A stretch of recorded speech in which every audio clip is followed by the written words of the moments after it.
back in 2000, everyone here knows Nickelodeon has been like a mecca for animation, right? Like our whole lives, pretty much. So back in 2001, they kind of outdid themselves when they did the Fairly Oddparents. Fairly Oddparents lasted for 10 seasons, stretched over 17 years. Multiple specials, live-action movies, crossovers. Remember Timmy Jimmy Power Hour stuff and all that? Yeah, so that was good stuff. Yeah. So again, one of my favorite cartoons. I'm super stoked to be doing this panel today. So we're gonna bring him out. So first off, his favorite thing in the world was giving Timmy Turner Fs as Mr. Crocker. Carlos Alazraqui, everybody.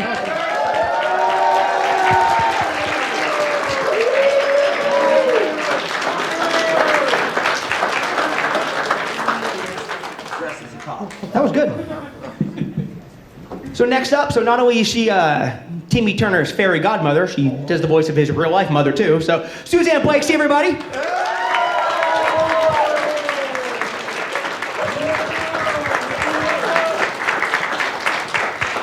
And last but not least, she does the voice of Timmy Turner along with your favorite Powerpuff Girl, your favorite pony, your favorite backer, your favorite everything. Tara Strong, everybody. Give it up.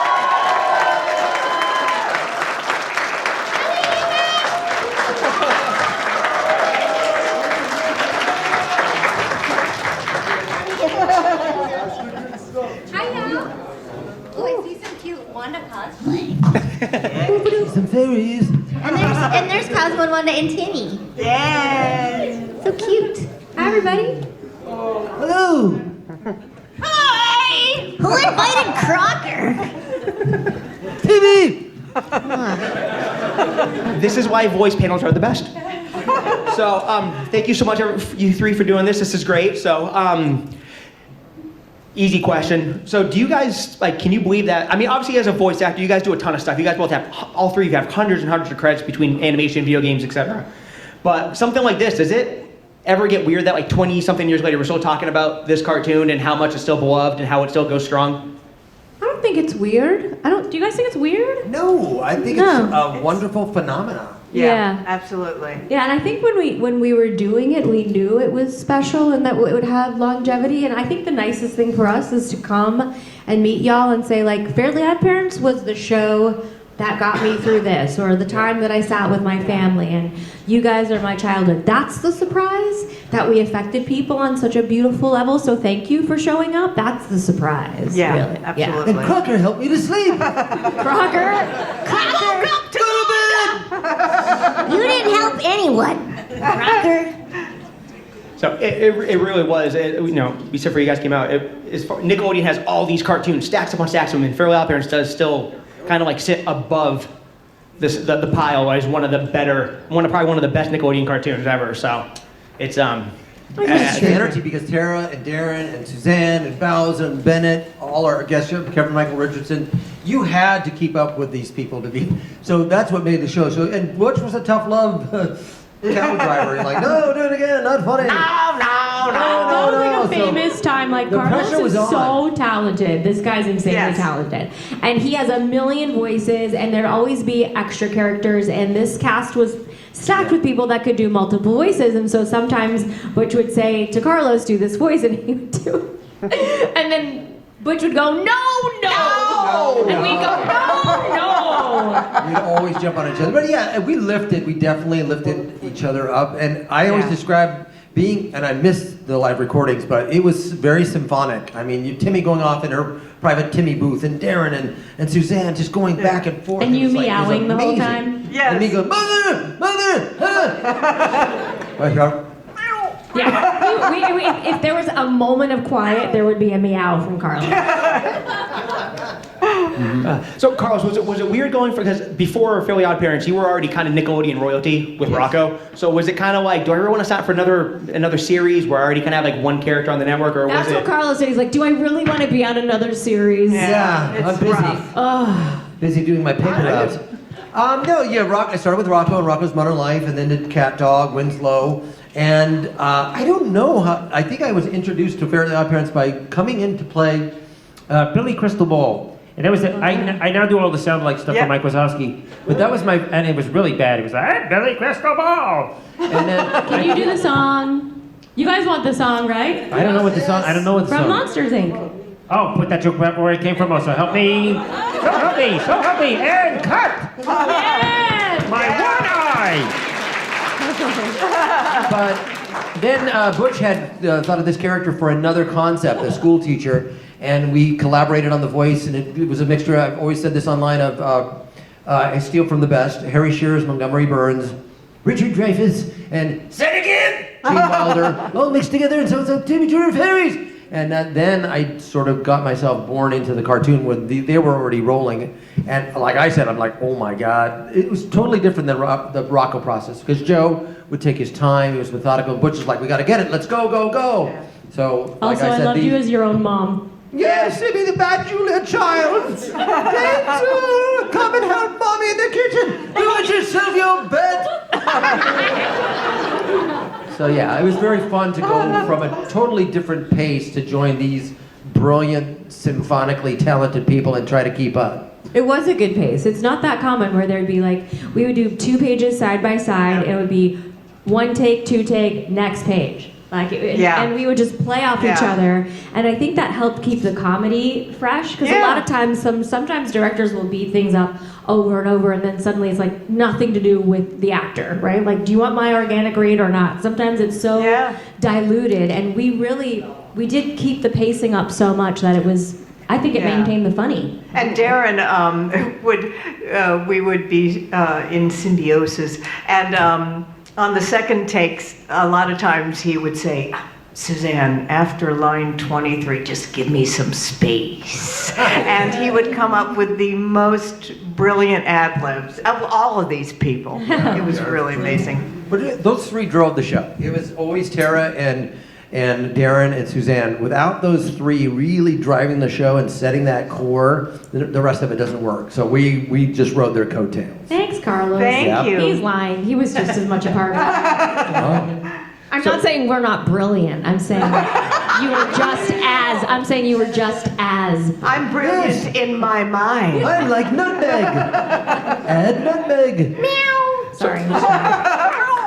Probably a weird question for Suzanne. So with you and Darren doing the voices of both the parents and the godparents, I always kind of looked at back like in the theatrical world, whenever they did Peter Pan, usually the dad would play Captain Hook and the mom would. So was there anything kind of like psychological reason why they had you guys do both voices, or just like, okay, you do this and you do this kind of thing?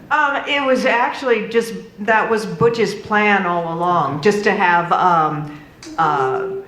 Darren do Cosmo and Dad, and me do Boo. Now I want that on a t-shirt. Yes. I just had a drink. No, I'm just kidding. Actually, Wanda was always sounding like she was a little bit drunk. She did. But we loved playing his kind of abusive parents. I mean, they weren't abusive, but they were a little abusive. That's why I got the fairy godparent. Okay, Tommy. Well, we do have some questions. So a new thing we started here at Rhode Island Comic Con this year is people could pre-submit questions online. So we have a couple, so if you don't mind here. So first one is from Will and C-Knock. Is there any plans to make another Fairly Oddparents movie? That would be in the mind of Butch Hartman, and why not? I mean, the love for it is still there.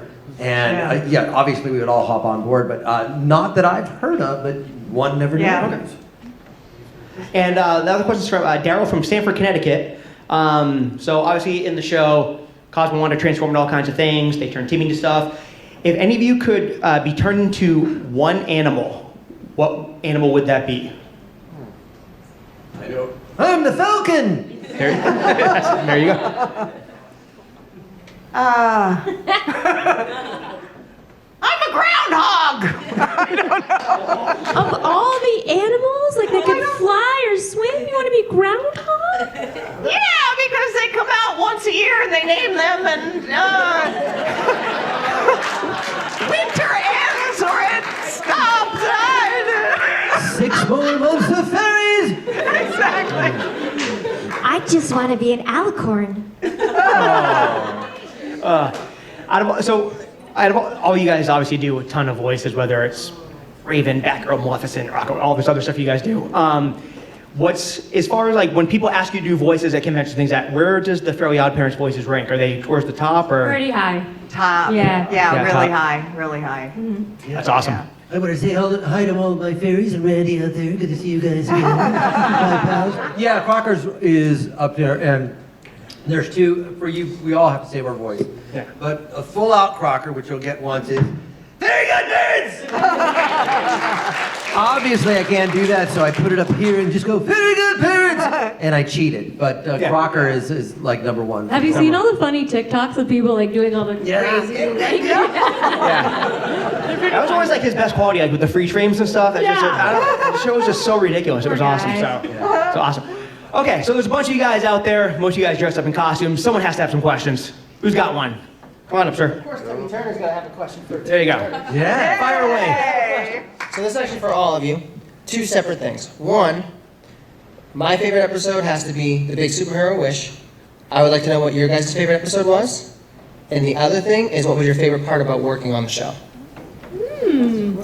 I still have an affinity for Channel Chasers. I think it was so brilliant. Thank you. That was a great episode. I don't know why, but I also really love the episode when Timmy wishes everyone was the same, and then he couldn't find his fairy godparents. Because I think it's just such an important message too, right? Like you think, oh, I'd really like to have that face or that life or that thing, and if everyone was the same, how boring would it be? And I think there's so much beauty and diversity in people being different, and I think there was a lot to learn from that episode.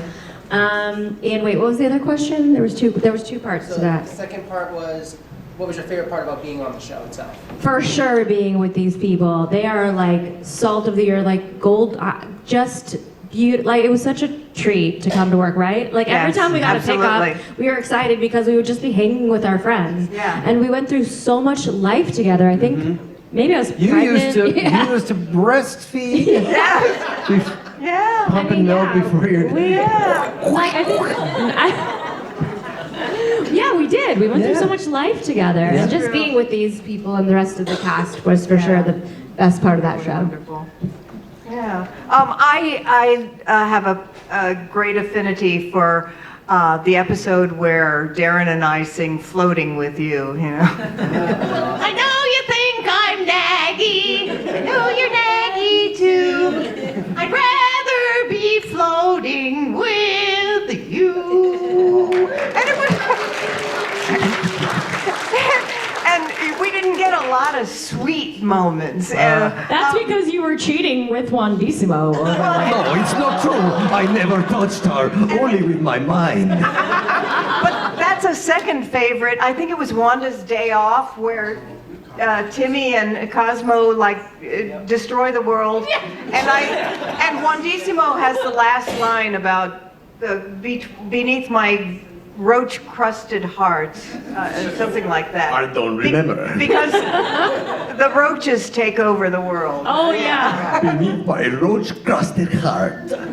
And as far as the second part, Beats the heart of a lover, by the way. Yes! Beats the heart of a lover. Thank One of my you. favorite episodes, that's why I remember. Yes! Okay. And of course, as Tara said, just working with these people and being surrounded by the brilliance and the funny every day, well, once a week. But it was just the best thing. And to have it go on for so long was a gift. It was. I don't remember specific episodes because I'm old, but I have a favorite line in an episode where Crocker falls out of the second floor of the classroom window, and he falls out and he's like, ah! And then he looks down and goes, who does this well? So it's a favorite line from that episode. And same, just watching the symphonic, wonderful music of voice, because I would always sit in the back right-hand corner, so I had a great vista of just watching them go back and forth and watching the orchestra play together. And yeah, we would share, there was moments in the garage where sometimes, which would be pretty tough on us in sessions, and we would come out to the garage and go, was I not good? We're like, no, you're fine. So we would reassure each other, we would embrace each other, and just the journey that we've been able to do all these panels it's pretty wonderful, especially coming from a stand-up comedy world where you work by yourself, and now I get to work with other people that are great. We So, laughed wonderful. so much Yeah. during those recordings. It was just so much fun. Jeff Bennett doing his cat man. And when Kevin Michael Richardson would swallow Phil Lamar. What about the flip Hey, everybody on Phil. Is this one of those things where, you always hear the rumors that, like, they could technically make, like, 3 more Aladdin movies because Rob Williams did all this B-roll tape, him just going. Yes. Like, they would feel like that with you guys, too, right? Oh, yeah, The there's- B-roll might not be accepted Yeah, for no. all audiences. Yeah, I would occasionally Paramount curse Plus, anything and goes. they'd call it a Blakeslee. Oh my god, it was so funny Yeah. when you swore because she's like such a good, like, then every so often she'd throw out a fucker or shit and it would be pretty hilarious. And then Butch would go, "Oh, thank you, Suzanne. The orphans have just entered the room." Yes. I think that actually did happen once. I think we had like some Make-A-Wish come through and she threw out a bad word. It was pretty wonderful. I think you vastly underestimate the price we would all pay for a R-rated Fairly Oddparents episode of the movie. Well, Big shit. money. Maybe we should release that. Leave me alone, Mother Blinker. Fuck yeah!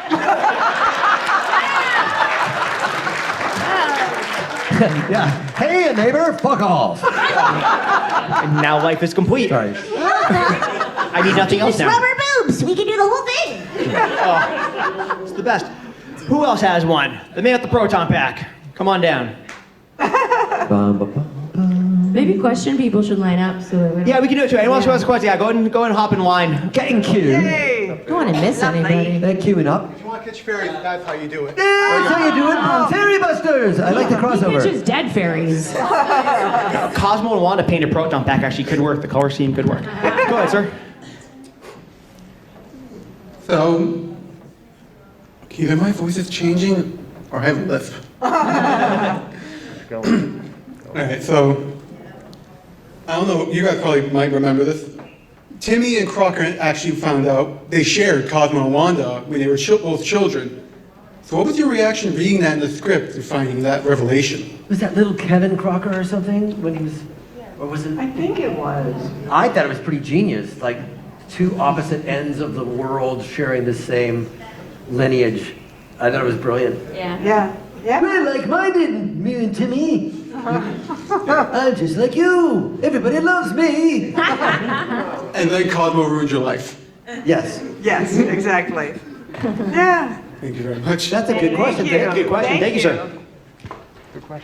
Hi, how's it going, guys? My name's Chris. I'm from Chris. Hi, Coventry, Chris. Rhode Island. I just want to say I'm such a big fan of all y'all. You guys are such inspirations. I've been watching Fairly Oddparents since I was like 3-4 years old. I'm 24 now, and it's still one of the best cartoons of all time. So thank you so much. you. You guys have actually inspired me to want to get into voice acting because it's just such a wide range of so many cool characters. And growing up, I couldn't believe that when I found out Timmy Turner was a girl.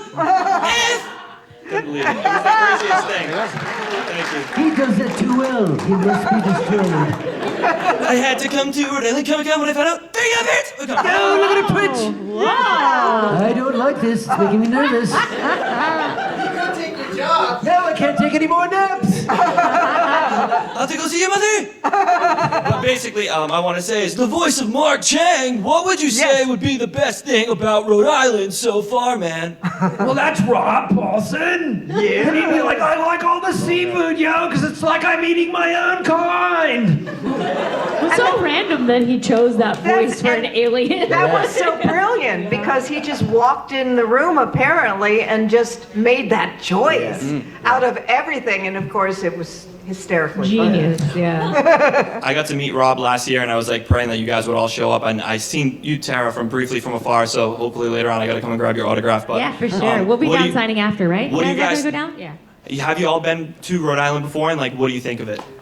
I've been to Newport before. I love this state. Small but mighty. Beautiful. I'm very happy to be here. It's just great. Yeah, I was here a few years ago. 12 years ago, I Yeah. went to the first Comic-Con. Go ahead, Sarah. Oh no, I was here a few years ago for a con, and we had so much fun. It's a beautiful city. Yeah. It's so fun. I love it. It just smells like north. You know, California is so wondrous. I went on a 3-mile walk this morning, just walking around at 7 o'clock, taking pictures and pictures. It's lovely. You can feel fall. I can't wait to get some seafood. And the people are great. Everybody's so friendly here. It's really cool. So I love it. Yeah. That's awesome. Thank you guys so much. And have a great day. See you later, Crocker Jr. That should be like a Crocker off. Well, you just met your multiverse counterpart. I know. That's right. Meta. He's my Crocker ganger. Well, better hope that it's not a multiverse where having two in the same universe causes reality to collapse. That's okay. That's right. I'll just prune people. Yeah.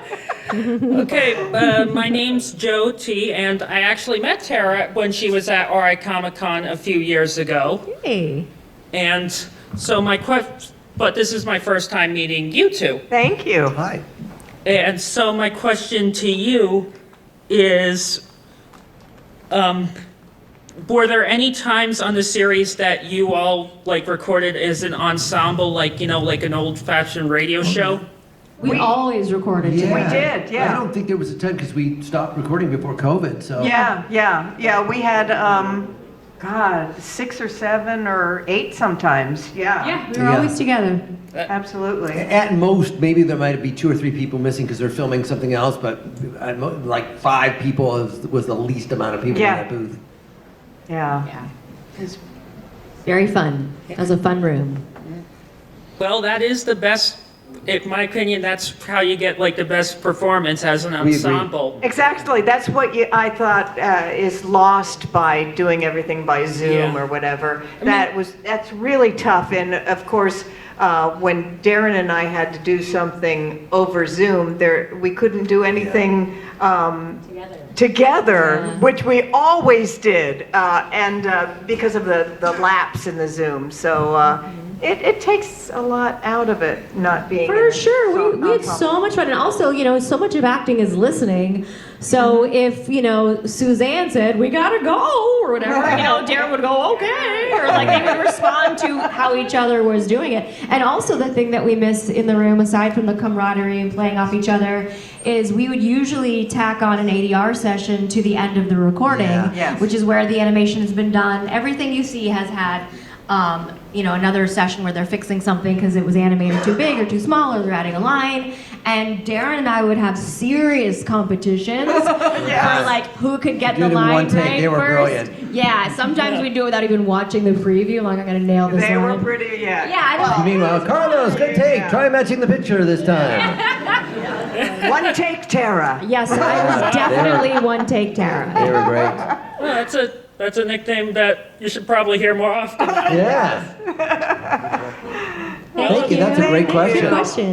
Thank you, and I'm just glad to meet you all because Glad to meet you. Yes. I think I was 5 years old when the show premiered, and We were I 10. was too. Yeah, we started. Yeah, we were just a little bit old. I was 45. so occasionally, sometimes I just watch random out of context clips just to get a good laugh. So thank you guys. Thank you.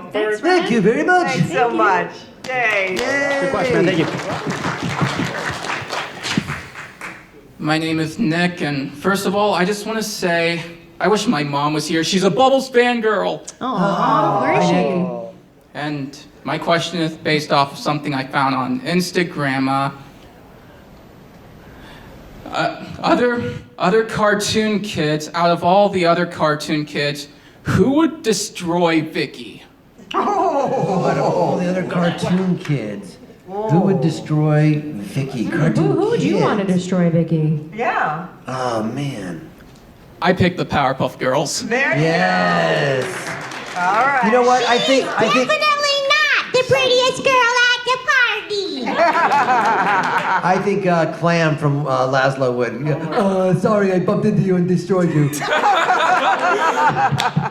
Raven would just be like, Portal. Bye. Ben 10 would definitely mess with her too. Ben 10. Yes. Yeah, he'd probably have a great time. That's all from me. Nice meeting you. Nice to meet you, Nick. We'll Great stop by question. later. Yeah, stop by our Yay. table. Yay. We'll be here all weekend signing, y'all. Sorry, I'm trying to say this with a straight face. that last guy. That last guy has me laughing so hard. If I talk, if I describe it, you're gonna have to call the FCC on me. Yeah. So actually, I have a This is kind of a brick joke from a previous Comic-Con that you were at, Tara, and we discussed it tonight a little bit with you, Susan, which raises a question for Carlos. Just for a bit of context, for those of you who were not at Fan Expo Boston last year, Bubbles got drunk because she drank a bad glass of lemonade that she didn't realize was Mike's, and she says, and I stop me from she right before she puked on the set, she said, "Bubbles can take on all the bitches." Remember that one? Oh yeah, yeah. I've definitely been known to be a little bit. You know. She likes to have So we fun. know what drunk Bubbles sounds like, kind of. Or I mean, if you want to do it for the audience. So we know what drunk Wanda sounds like. So what does drunk Crocker sound like? I think I see fire.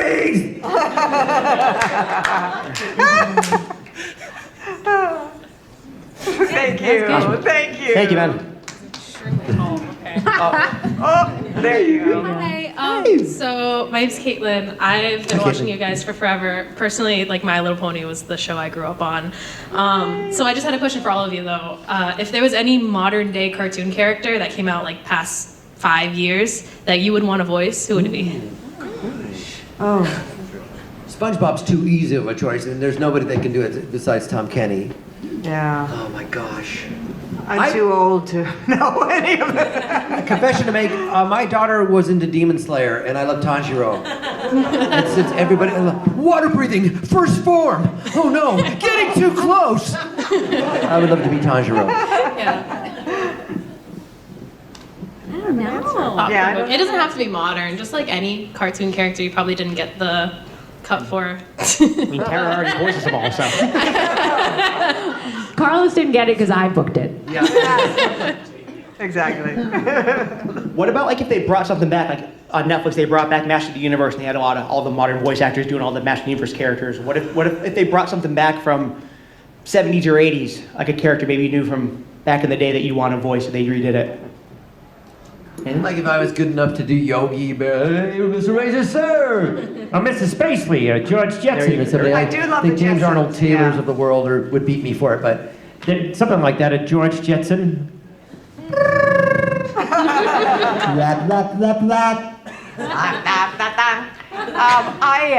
As any actor would take any job.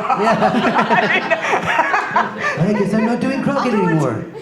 Crocker, I'll do it.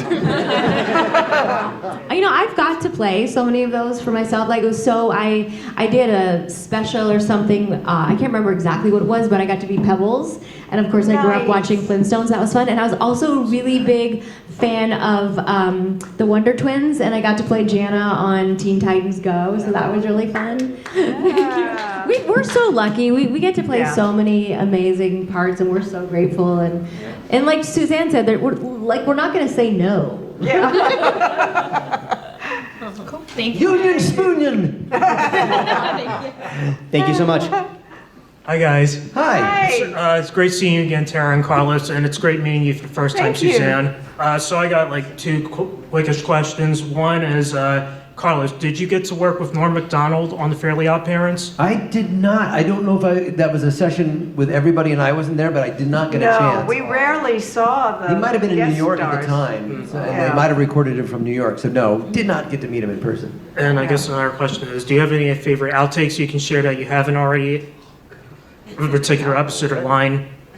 Well, yeah. I have a lot of them. I mean, if They're this all wasn't being X-rated. recorded for the internet, maybe we could share. Yeah. Yeah, let's not do anything. I remember saying a couple of times, like the word was like glue, and I said like gun.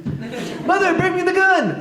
Nice take, Carlos. The word is glue. So there was a lot of stuff like that as I refused to wear glasses, and they're like, you're not even reading the right words. And since Wanda is perpetually sounding like she's drunk, I stumbled over a lot of words. And if we did mess up or say something hilarious, the engineer would keep it and play it on repeat for us a lot. Yeah. Like one time, I can't remember who it was, and I just went haha. Like it was like Yes. Haha. Haha. Haha. So every time someone did something and it wasn't like that funny, they would just go haha.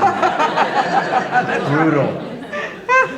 No, I just love all you guys so much. Thank you. So much. Thank you. We love you back. One more quick thing. Outside, since Martin McDonald didn't work with you, are there any guest stars that did come in that you got to work with that you were like super thrilled to work with at all? We really did. We really Yeah, they didn't kept see us them. separate. Yeah. Didn't I think they Adam were West worried- come in one time though? Yeah, but I think they were really scared of us. Yeah, yeah, because that room is pretty crazy. You step into that, you better be ready to go.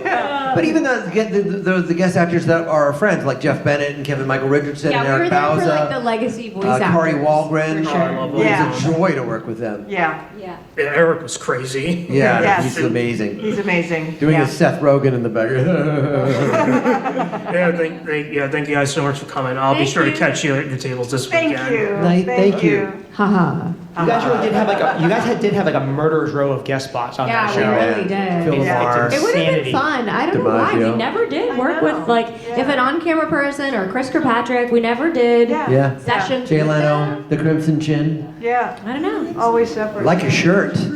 Oh, thank you. I just got this from the store earlier today. That's awesome. So I'm a big fan of the work that all three of you done because of not just with Fairly Oddparents, but all the other shows afterwards, especially you, Tara, with your long list of credits that you have.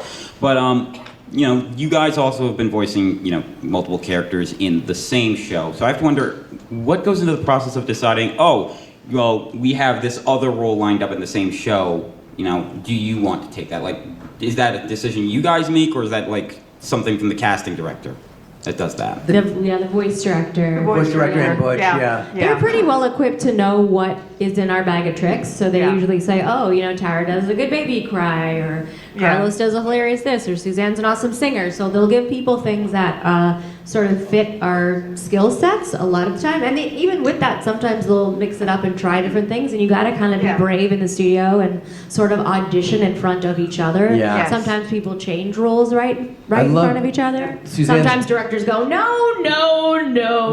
Try.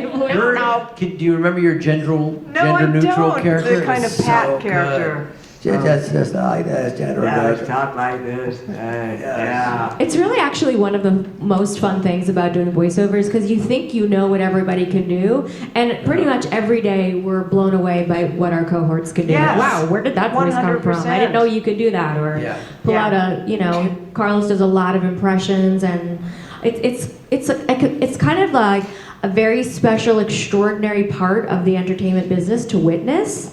And every time someone gets to do an additional character, we're always delighted too, because sometimes those little additional characters become bigger characters in the show, even when they don't have anything to say. For the My Little Pony fans here, Derpy was accidentally drawn with one eye up and one eye down. And everyone fell in love with her, and they made her a character. Wow. Yeah, so you never know when something can sort of catch on. So that's kind of a really fun part of the business. Yeah.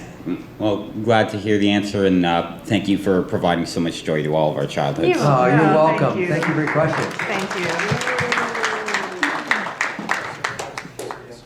Hi guys, it's very Hi. nice to meet you. I'm Nate, and just like everyone else here, grew up with the Fairly Oddparents, as well as listening to your other work. And I mean, Tara, as previously said, with your resume, very long, probably going down the floor here. It's been hard to just find a character that you haven't voiced at this point. But I wanted to ask a question about legacy, because at this point, it's been a minute since the Fairly Oddparents first came out, as well as some of your other shows. So I wanted to ask if there have been any moments or instances where something's changed in perception, maybe for the better, since the show first aired, whether it was the Fairly Oddparents or something where a character. I haven't even or seen something did. your new one. I'm sorry. It's doing well, right? It's doing well, yeah. I hope so. I don't know. Yeah, that circumstance with a new wish is Commissioner Sarah. Yeah. But there's really no difference in when we just sort of jump into these characters like a nice worn pair of jeans. It's just so delightful to do that. But yeah, I think it's daunting that you use words like legacy. Yeah. Because we're just there having fun and hoping that other people will have fun watching it when it's. The legacy is your guys' response. When we're in the studio, it's not the same as being on stage. Suzanne does a lot of Broadway stuff. You get instant feedback. Yeah. And so when we first started, I don't think there was an internet. Internet? That's not true. That's not true. There wasn't as much being searched for your favorite voice actors. Yeah. And so then you come to cons and you say, I didn't think I should be on this planet anymore until I saw your show. I had no friends till I saw your show. My daughter hasn't spoken in 5 years and she heard you were coming and she's talking. Yeah. Like, that's the legacy, is this exchange of love. So, like, seriously, thank you guys for showing up. Yes. That's the legacy. Thank you. That's that part. And then all iterations. Yeah, that's right. Thank you. Yes. Give yourselves a round of applause. Like all the iterations of the show, the live action and the new version are great, but the classic 1999 when we first started, that's the vinyl. That's the vinyl record of Fairly Oddparents that just has that sound and that quality that even as the show goes forward, you still go back to the vinyl and just go like, man, this sounds fantastic. Also, I love classic animation, 2D animation. Yes, right? I do. Yeah. Oh, by the way, vinyl was this thing that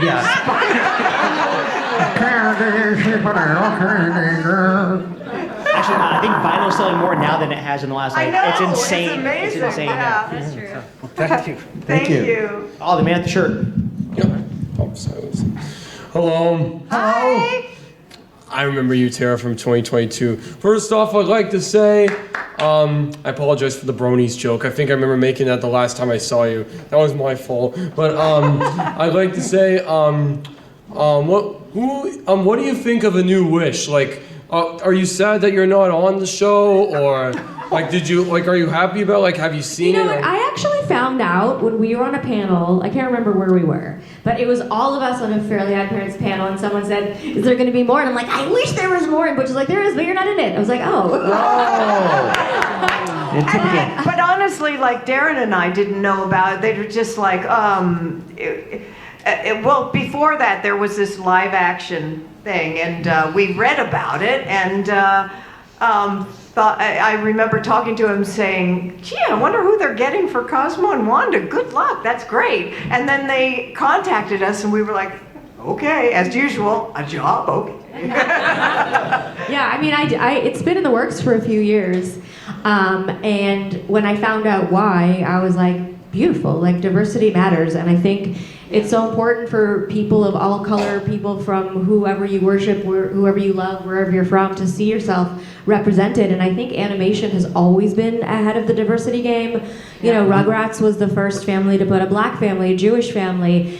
Animated characters are all different colors and they all love each other, and I think it's really beautiful. So I don't have a problem with it. Of course, I'd love to be there with you. I think it would have been fun if I was like a different character. Or, you know, I don't know, something else. But yeah, maybe not. But anyway. You know, that actually kind of makes sense because I actually have autism, so like it's actually good representation for me. Yes. Also, there was actually one more question I have. You brought it up about classic animation. Who's your favorite classic animated character? Like, I'm talking about like 40s, 50s, 60s, 70s, you know, like that era. I loved Popeye. How old do you think we are? Well, I can explain. I've actually always been a lover of classic animation. I love Looney Tunes and Tex Avery, and it has a lot of the modern shitpost humor, you know? Like, I love that stuff. I could do a Mel Blanc scream right now. Okay. Confound those Dover boys! Oh, how I hate them! I hate Tom! I hate Dick! And I hate Larry! They drive me to drink! Like, nice! Yay! I'm not following that. That's fantastic. The bill for the speakers is in the mail, bud. Oh, yeah, sorry. Thank you so much. Great job. Great performance, too. Thank you. Hi. Hi. I think it's so cool how fortunate it was that you guys got to actually do your voiceover acting together. Yeah.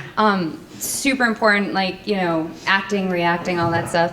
Plus, like a kid's show, you need a lot of energy and comedic timing. So when you don't have that ability, when you are just solo in a studio, how do you get that energy up? How do you make it work when you don't have anybody to work off of? Well, I think it's just getting into the character.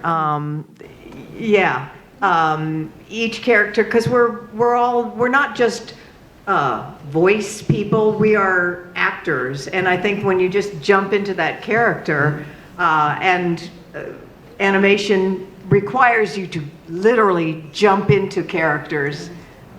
Yeah, and also most of us when we do stuff that was together, I'm sure you do this with FOP, and we do it on Titans, we're together every Friday on Zoom. We're still together, we're still interacting with each other, and because we have such long histories with each other, we kind of know how that person's going to say something. We're like family, we really are. So yeah, and she's right. When you become a character, you feel like that character. Yeah. So it's not like we go in that moment, oh, I'm Tara and I'm going to be Timmy. I'm Timmy responding to mom or whoever, and we know how to respond as those characters to each other. And because we've been together for so long, I think we just sort of innately feel how it's supposed to go. The film, it's through the prism of what you see in your mind, and like you say, you see Timmy, you see Wanda, I see Crocker in my head when I get the line. So even though there's not anybody to bounce off, I know that if it's Timmy was feeding me the line, I know what Tara sounds like. You can still picture it. Yeah, especially Darren. Hi, Timmy!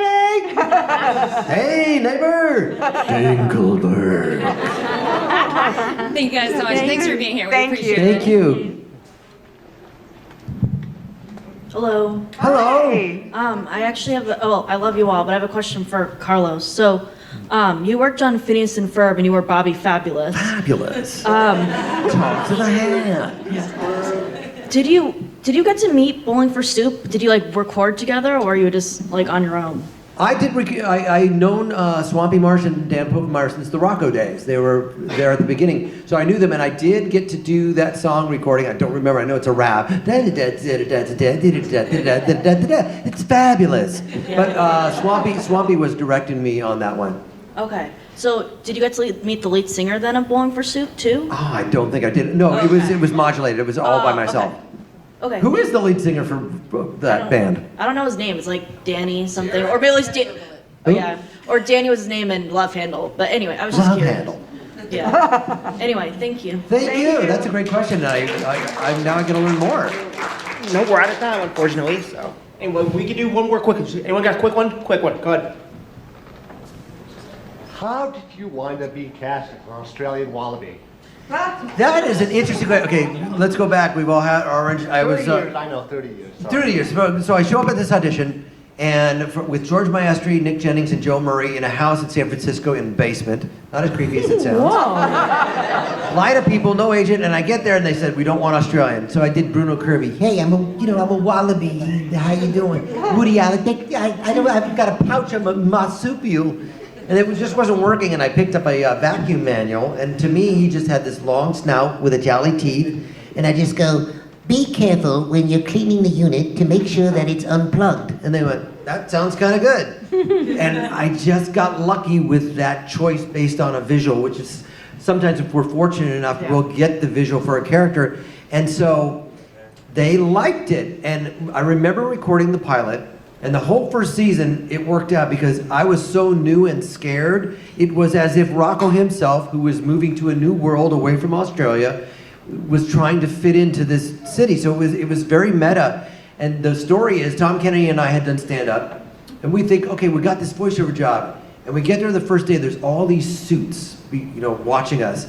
And we enter the studio, and from behind we see Charlie Adler at the microphone going, "Oh, Rocco! And pages are flying, and Tom Kennedy and I are like, we're not gonna make it, man! So, but it was just a lucky choice, random choice at the right time, and I got lucky. Are you still surprised you got away with something like, oh baby, oh baby, oh baby? Oh baby, and then when they show up, he shows up at the door with a ping pong battle, and there's a monkey on a twirling spike. We were just playing a game, Spank the Monkey. Yep. Let's end on Spank the Monkey. That's a good spot to end. So, everyone, thank you so much for all the questions. Thank you again so much for agreeing to do this. One more time, get up for the greatest cartoon ever, the Fairly Oddparents.